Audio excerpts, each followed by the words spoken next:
The story of money. Early on, gold was used as money. Later, gold formed the basis of currency. The story of gold as money provides fantastic insights into money and its workings. Let's have a look. A village fair has a number of traders, each selling a particular item of goods. In those days, traders used to sell their goods for gold. This means, as a shopper, you have to carry around gold to buy things at the village fair. Now imagine Ram is out to shop for an elephant. Elephant being the Rolls Royce of that era. Ram is carrying 10 kilos of gold as he browses through the shops. He comes across Shyam, a seller of elephants. Ram asks the price of an elephant. Shyam says one elephant is 10 kilos of gold. Now, Ram must hand out 10 kilos of gold and take the elephant and go home. The entire process of carrying around gold around the village fair is terribly inconvenient. A better solution would make life easy for shoppers. Ram spots Hari, a good friend, sitting at his house veranda, which is just at the entrance to the village fair. Hari is renowned in the village for his honesty. Ram asks him for help. Keep my 10 kilos of gold and give me a receipt for it. When I need to collect it, I will give you the receipt and take back my gold. Ram's friend sees no problem and agrees.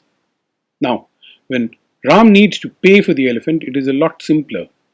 Ram asks the price of an elephant, that's 10 kilos of gold. He tells Shyam, take this receipt to Hari at the village gate. He will give you the 10 kilos of gold. And Hari, having a good reputation in the village, is no problem to Shyam either. On his way home in the evening, Shyam hands over the receipt to Hari and gets the gold for the elephant he sold. That's the origin of currency. The custodian at the entrance to the village, Hari, the respectable man, is the central banker of the country. In India, the Reserve Bank of India, in UK, the Bank of England, and the Federal Reserve in the US. The link of currency to claimable gold is the original meaning of the term gold standard. It would be interesting to have a look at a currency note from those times to see what it said. This certifies, it says on the top, this certifies there have been deposited in the treasury of the United States of America, it says in a wave across the middle, $10 in gold coin, which is circled in red for you, payable to the bearer on demand. That is the entire story of the currency note that we narrated. Show this note, collect the gold. You can hand it over to the central banker and collect the gold the way Shyam did with Hari in our little story. Today's currency note promises nothing similar in exchange. You can pull out a note from your wallet and check it out. We can carry the story a little further to enhance our understanding of the strength of currencies. Imagine if Shyam had to make some other purchase, say rice worth 2 kilos on his way home. His life would be a lot simpler if he could give the rice trader receipts to collect 2 kilos of gold from Hari. So, it's helpful if Ram, while depositing his gold originally with Hari, had not collected one single receipt for 10 kilos, but had taken several receipts for totally 10 kilos. Let's say 20 receipts of half kilo each. Then Ram would hand over to Shyam 20 receipts, totaling 10 kilos. Of those 20 receipts, Shyam would give 4 receipts to the rice trader. At the end of the day, the rice trader would take those 4 receipts to Hari and collect 2 kilos of gold. Shyam would show up at Hari's with 16 receipts and collect 8 kilos of gold.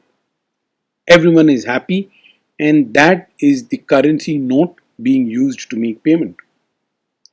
One day, Shyam has a similar requirement. He is carrying 5 kilos of gold, hoping to make a big purchase. He approaches somebody else, not Hari, Mohan, and hands him 5 kilos. He asks for a receipt similar to what Ram had asked Hari. Now, Mohan is not as honest as Hari, and this is known to everyone in the village. In fact, everyone knows that when Mohan gives a receipt for 10 kilos, it means he probably took only 5 kilos of gold. Now, Shyam is carrying a receipt saying 10 kilos, whereas he deposited only 5 kilos. Shyam decides to buy 100 head of cattle, the price of which is 10 kilos of gold. When he hands over the receipts signed by Mohan, the cattle seller hesitates to accept, knowing Mohan's reputation for taking less gold and issuing more receipts. What could the cattle seller possibly do? Knowing that a receipt which says 10 kilos signed by Mohan is backed with a deposit only of 5 kilos of gold, he could insist on twice the number of receipts. He tells Shyam, if the note is signed by Mohan, please give me notes totaling 20 kilos. If the note is signed by Hari, give me notes totaling 10 kilos. In this story, Hari and Mohan are like two different central bankers. One central banker has lesser gold but has issued a certain number of notes. Another central banker has placed a greater quantity of gold to issue the same number of notes. Now, the old concept of gold made this a bit simple to explain. Nowadays, we use the term economic value and other economic indicators which are more difficult to grasp.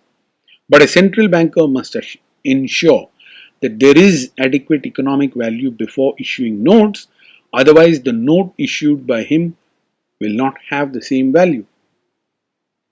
So, if I was to say to you that $1 is 50 Indian rupees, using our story on gold, how much gold has been placed by the Indian custodian before issuing one note compared to the US custodian? If the US Fed issued a note of $1 taking 100 grams of gold into custody, the RBI has issued a similar note by taking just 2 grams in custody. That gives you an important perspective on money and its value. However, the broader topic of foreign exchange and relative exchange rates is more complex. Any further inferences about forex rates would not be warranted. Meanwhile, on value of money, here is a fascinating story from modern day Iraq. The value underlying the currency is so low that a lot of notes are demanded for one roti naan. By comparison, in India, fewer notes are demanded for the same amount of roti naan.